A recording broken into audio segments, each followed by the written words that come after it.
While you're doing your tune-up, you should be checking stuff like your master cylinders. Go ahead and bleed them. Push the liquid out so there's fresh liquid. In this case, I have rebuilt both the brake and the clutch master cylinder, and I have rebuilt the slave on the clutch also, in addition to a new chain, new sprockets.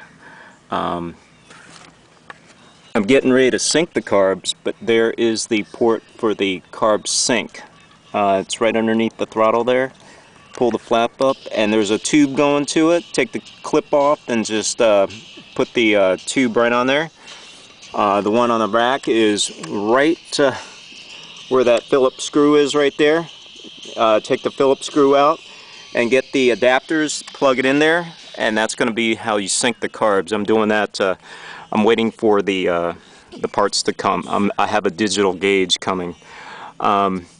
Right now my throttle is loose. If you can see that, you can see the play on the throttle. So what I'm going to do is I'm going to tighten up the throttle here.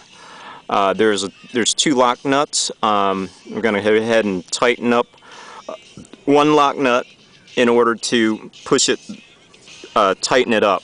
You may have to play with it, but I don't think you have to do this. I need to do this real quick though. Check your ignition. The spark plug wires go to the ignition coils. Let's give them a quick look, check down, and that's going to be your spark. That's going to be the complete spark. You may want to change the fuel filter. I recently changed it. That's a brand new fuel filter.